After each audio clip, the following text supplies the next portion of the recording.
Hello everyone, welcome to my YouTube channel. So बच्चों, आज मैं एक्सपोनेंट एंड पावर का पार्ट 2 लेकर आई हूँ। इसमें हम लोग लॉ ऑफ एक्सपोनेंट्स पढ़ेंगे और बाकी जो बेसिक चीज़ें हैं वो पढ़ेंगे। सो बच्चों, अब मैं लॉ ऑफ एक्सपोनेंट पढ़ाती हूँ। लॉ यहाँ पे मैं लॉ लिख दूँगी और यहाँ पे मैं उसके कुछ एग्जांपल दे देती हूँ। तो इसमें हम लोग ना पहले ए और बी को हम लोग क्या कर लेते हैं, बेस मान लेते हैं, और जो उसका एम और जो एन होगा वो उसकी एक्सपोनेंट होगी। तो यहाँ पे कुछ लॉ लिख देती हूँ मैं, लॉ ऑफ एक्सपोनेंट, और यहाँ पे इसके एग्जाम्पल। तो फर्स्ट लॉ जो है ए टू द पावर एन, तो इसको हम लोग कैसे लिखते हैं, जब भी बेस सेम होता है तो और वो मल्टीप्लाई की फॉर्म में होता है तो उनकी पावर क्या हो जाती है, ऐड हो जाती है। तो इसको हम ऐसे लिखेंगे, ए दोनों का बेस है और इसको हम एम प्लस एन लिखेंगे।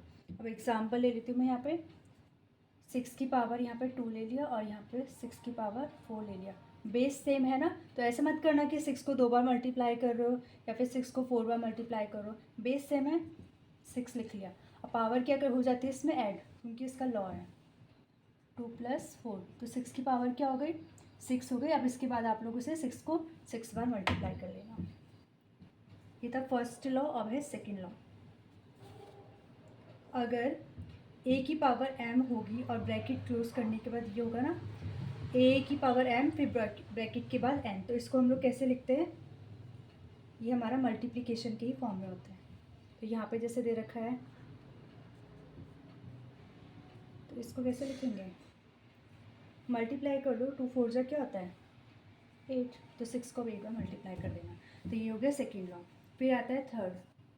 थर्ड में क्या होता है, ए की पावर एम है और यहाँ पे अब डिवाइड का फॉर्म होगा, और ए की पावर एन, जब भी बेस सेम है और वो डिवाइड की फॉर्म में तो पावर क्या हो जाती है, माइनस। तो वैसे यहाँ लिख लिया मैंने। यहाँ पे मैं थोड़ा बड़ा ले लेती हूँ क्योंकि एम यहाँ पे मैंने यहाँ पे 3 ले लिया और यहाँ पे 6 की पावर 2 ले ली। डिवाइड की फॉर्म में ना, तो 3 - 2 क्या हो गया 1, तो ये तो इक्वल टू 6 ही आएगा।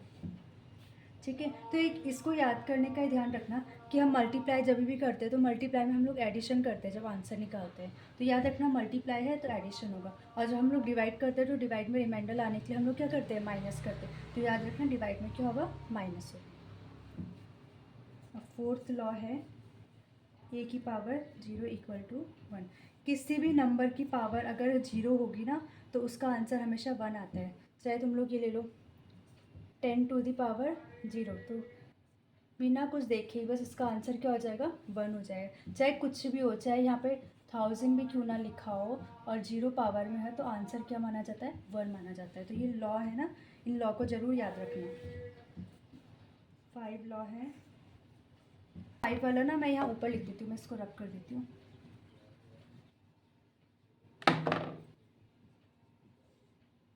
तो 5 वाले में है, अगर ए की पावर जो है वो m है और b की पावर भी m है, तो इसमें क्या है, बेस जो है वो डिफरेंट है और जो हमारी ये जो एक्सपोनेंट लिखा है ना ये सेम है। तो क्या हो जाएगा, a × b और इसका एक्सपोनेंट में m। कोई भी अगर यहाँ पे डिफरेंट नंबर दिया होगा, जैसे एग्जांपल दे देती हूँ मैं इसका यहीं पे, जैसे a मान लिया मैंने 2 दे रखा है, 2 की पावर मैंने यहाँ लिखी है 2, और b मैंने मान लिया है 3, तो 3 की पावर लिखी है 2। तो इसमें क्या है, दोनों का एक्सपोनेंट सेम है, बस ये डिफरेंट है ना, तो इन दोनों को मल्टीप्लाई करके लिखते हैं। 2 3 जा 6 और 6 की पावर क्या हो गई 2, इसको ऐसे लिखते हैं। अगर देख लेना चेक करके भी, देखो 2 की पावर 2 है 4 हो जाएगा, 3 की पावर 2 है 4 हो जाएगा, सॉरी 3 की पावर 2 है ना, तो क्या हो जाएगा 9, और 9 4 जा कितना होता है 36, और 6 को 2 बार मल्टीप्लाई करोगे तो भी क्या हो जाएगा 36। अब 6 वाला है, अब तो यहाँ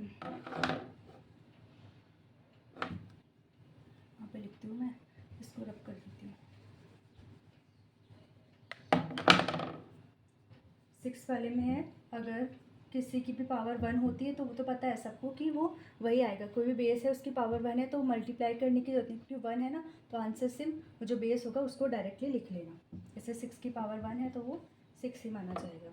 और अभी मैंने आपको इन्वर्स वाला बताया था ना, ये 6 की पावर -3 है, तो इसको हम लोग कैसे लिखेंगे, इन्वर्स कर देंगे तो ये ऐसे हो जाएगा। तो ये कुछ लॉ थे इसके, ये याद रखना कि क्वेश्चंस करने अगर ये याद हो जाएंगे ना।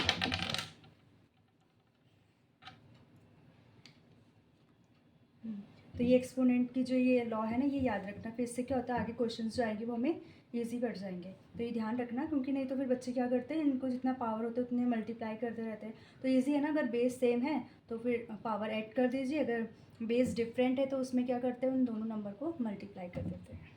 तो ये था लॉ ऑफ एक्सपोनेंट। तो पार्ट 2 में बस इतना ही, इसके आगे कंटिन्यू मैं पार्ट 3 में करूँगी, उसमें मैं कुछ और बेसिक चीज़ें बताऊँगी। तो अब तक के लिए वीडियो को लाइक शेयर सब्सक्राइब जरूर करें। थैंक